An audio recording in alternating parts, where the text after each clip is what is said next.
buzzed overhead, casting a harsh glow across the sterile office. My heart pounded as I stood in front of everyone, my colleagues, my so-called friends, and most painfully, my cruel boss, Victoria.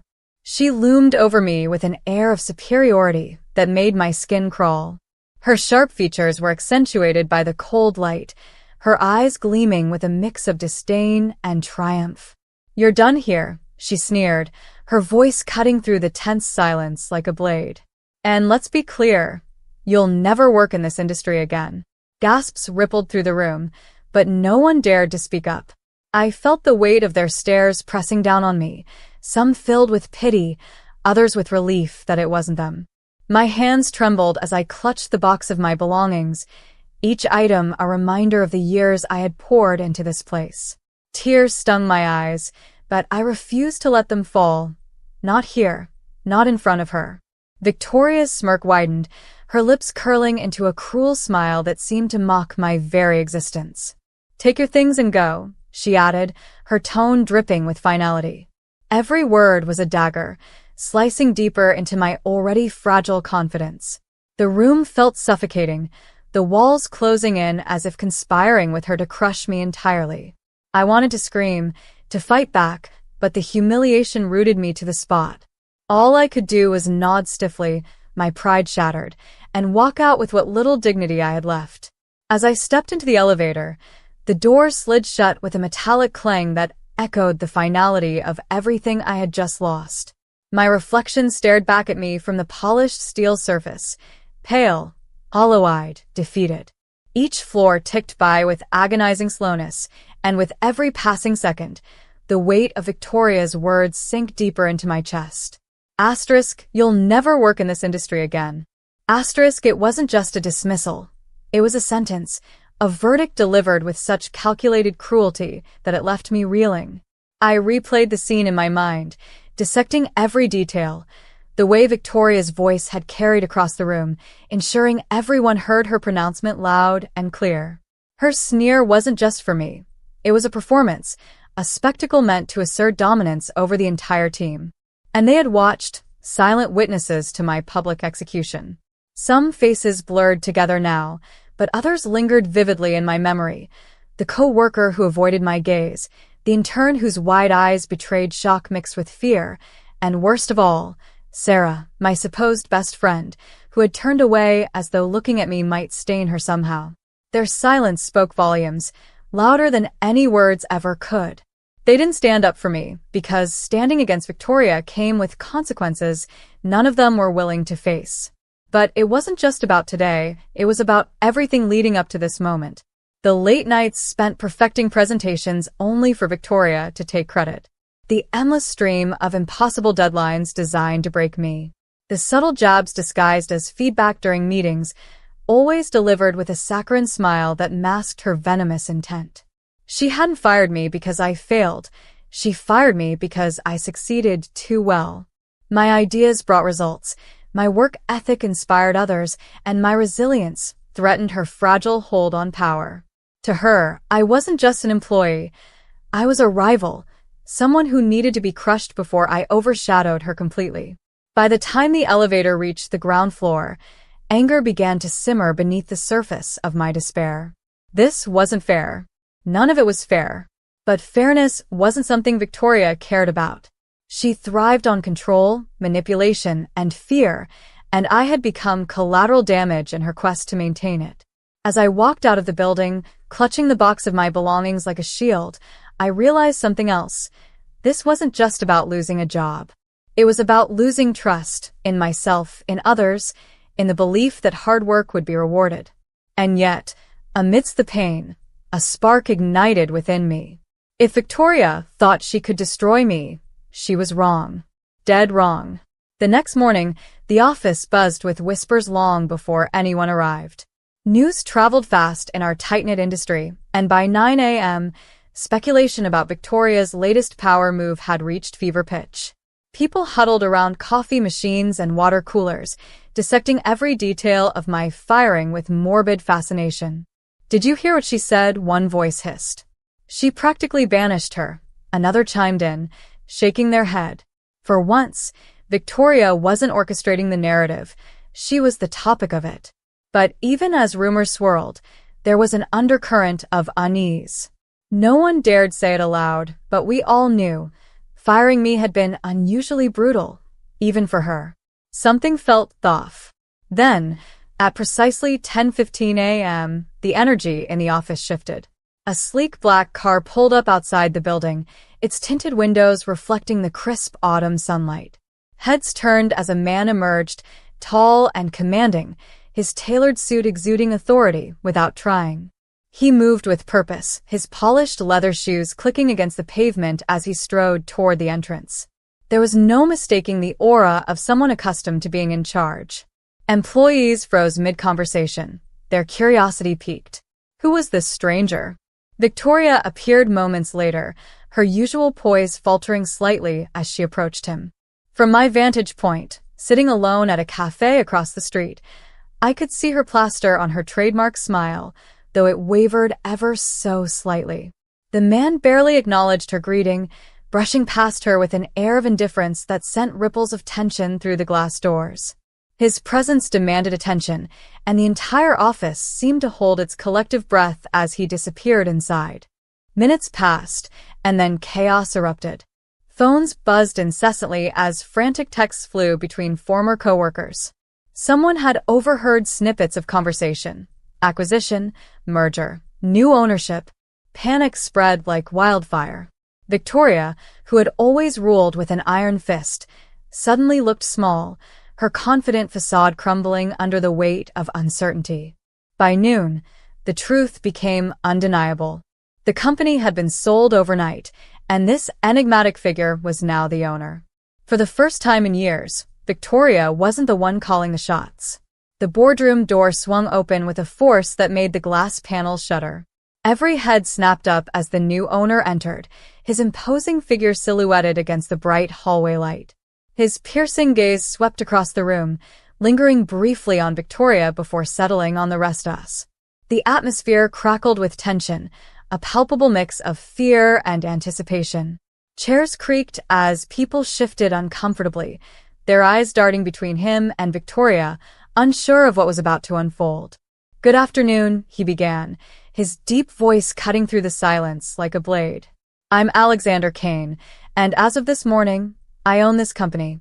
His words hung heavy in the air, each syllable deliberate and measured.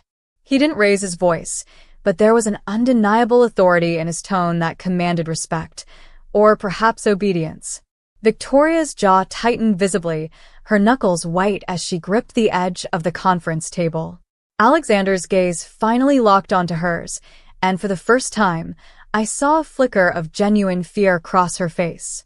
"Miss Hart," he said, his tone icy but controlled, "I've reviewed your leadership record, your decision-making patterns, and your treatment of employees. Let's just say," he paused, letting the silence stretch just long enough to make her squirm, "your methods leave much to be desired." Victoria's composure cracked further, her lips parting as if to protest, but no sound came out. Instead, Alexander continued, his voice rising slightly, laced with barely contained contempt. "You've built a culture of fear and favoritism. You've alienated talent, stifled innovation, and driven away some of the brightest minds this company has ever seen, all while lining your own pockets and polishing your reputation." The room was deathly quiet, save for the faint hum of the air conditioning. Even those who had once feared Victoria now sat frozen, watching her unravel before their eyes. Alexander leaned forward, resting both palms on the table as he addressed her directly. "Do you know why I bought this company?" he asked, his tone deceptively calm. When she didn't answer, he straightened and took a step closer to her. "Because I saw potential buried beneath your toxic leadership. Potential you systematically destroyed." His next words hit like a thunderclap. "Starting today, you are relieved of your duties. Effective immediately." Gasps rippled through the room, followed by stunned silence. Victoria's face drained of color, her hands trembling as she struggled to process what was happening. "You can't," she stammered, but Alexander cut her off with a sharp wave of his hand. "I can, and I have," he replied, his voice cold and final. Security will escort you out. Your severance package is waiting in HR. Without waiting for a response, he turned his back on her, dismissing her as easily as one might swat away an insect. Two burly security guards appeared in the doorway, their expressions unreadable as they flanked her chair. Victoria stood abruptly, her chair scraping loudly against the floor. For a fleeting moment, she looked like she might fight back, her eyes blazing with fury. But then something shifted, her shoulders sagged, and the fire dimmed, replaced by sheer desperation. "Please," she whispered, her voice cracking. "Give me another chance." Alexander didn't even glance at her. "You had countless chances," he said evenly. "You wasted them all." With that, the guards led her out, her protests fading into the distance as the door clicked shut behind them. The room remained eerily silent for several seconds, the weight of what had just transpired sinking in. Then, slowly, heads began to turn toward me. Whispers broke out, growing louder as realization dawned. "Wasn't she the one who got fired yesterday?" someone murmured. Another voice chimed in. He must have known about her. Alexander turned to face the group, his expression softening slightly. "Let me be clear," he said, addressing everyone now. "This company is starting fresh. Toxicity has no place here. Those who value integrity, collaboration, and growth will thrive under my leadership. Those who don't," he let the sentence trail off, leaving no room for ambiguity. As he concluded the meeting, his eyes met mine through the glass wall. There was something in his gaze, recognition, maybe even gratitude, that sent a shiver down my spine. Whatever it was, one thing was certain. The tables had turned, and justice had arrived in the most unexpected form. As I sat in the quiet solitude of my apartment that evening, the events of the day replayed in my mind like a relentless loop. Victoria's downfall had been swift and merciless, a reckoning that left me both vindicated and unsettled. Yet, it wasn't just her dismissal that lingered in my thoughts. It was the way Alexander Kane had looked at me before leaving the boardroom. That brief moment of connection, however fleeting, sparked something deep within me. It wasn't anger or bitterness anymore. It was resolve. Resolve to reclaim not just my career, but my sense of self-worth. The next morning, I dressed with purpose, choosing an outfit that exuded confidence rather than conformity. The familiar streets leading to the office felt different underfoot, as though the city itself had shifted alongside my perspective. When I arrived, the receptionist greeted me with a tentative smile. "Mr. Kane is expecting you," she said, her voice tinged with curiosity. My stomach churned with a mix of excitement and apprehension, but I nodded and followed her directions to his office. Alexander rose from behind his desk as I entered, his towering frame radiating authority yet tempered by an unexpected warmth. "Thank you for coming," he said, gesturing for me to sit. His tone was polite but direct, skipping pleasantries altogether. "I've reviewed your file, and I want to offer you a position, Director of Operations." Shock coursed through me, but I managed to keep my composure. "Why me?" I asked, my voice steadier than I expected. "Because you're exactly the kind of leader this company needs," he replied without hesitation. "Your track record speaks for itself, and frankly, I admire your resilience. Not many people could endure what you did and still walk back into this building." His words struck a chord, igniting a spark of determination within me. "I accept," I said firmly, meeting his gaze. Over the following weeks, I threw myself into rebuilding the company's culture. Gone were the days of fear-based management. Instead, I fostered collaboration, encouraged innovation, and prioritized transparency.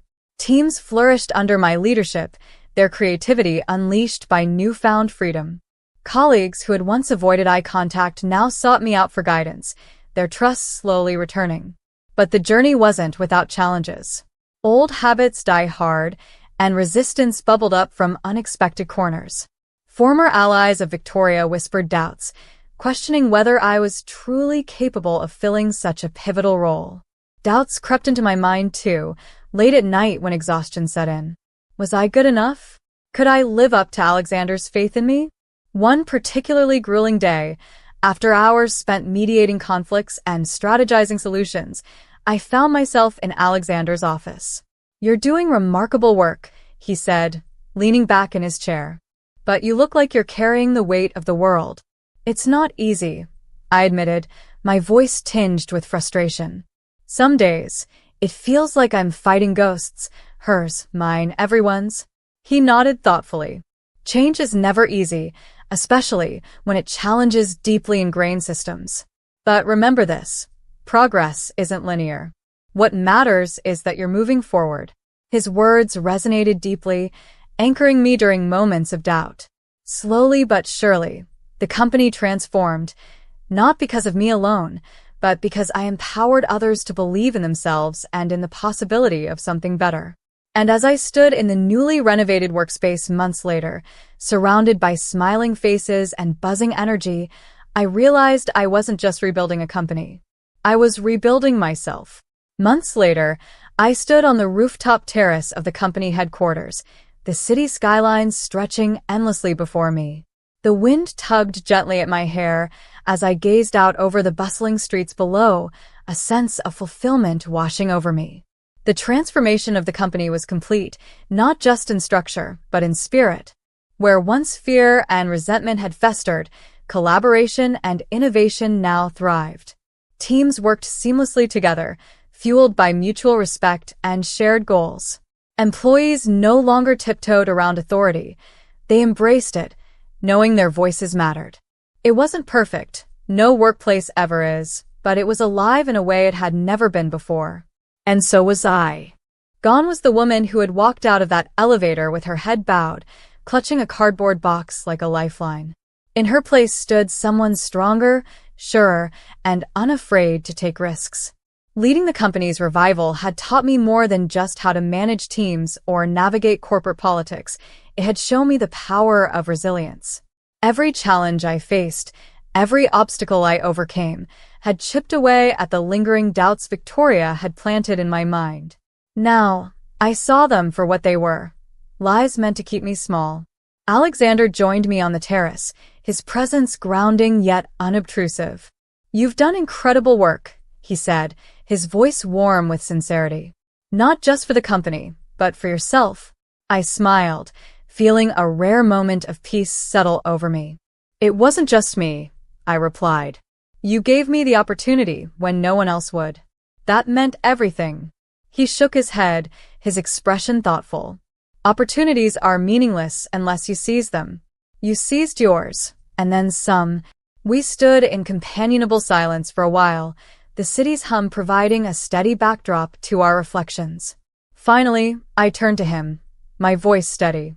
"What's next for you? Are you planning to stay involved?" Alexander chuckled softly, his gaze distant. "I think my work here is done. This company doesn't need me anymore, it has you. Besides, there are other battles to fight, other broken systems to fix." His words stirred something within me, a quiet admiration for his relentless pursuit of change. "Well, wherever you go, thank you for believing in me when I couldn't believe in myself." He nodded, his smile faint but genuine. "Remember this, true strength isn't about never falling. It's about getting back up every time you do. You've proven that more times than you realize." As he walked away, leaving me alone with my thoughts, I felt a profound sense of closure. Victoria's shadow no longer loomed over me. It had dissipated, replaced by the light of my own achievements. Revenge hadn't been my driving force, it had been redemption. And in finding it, I discovered something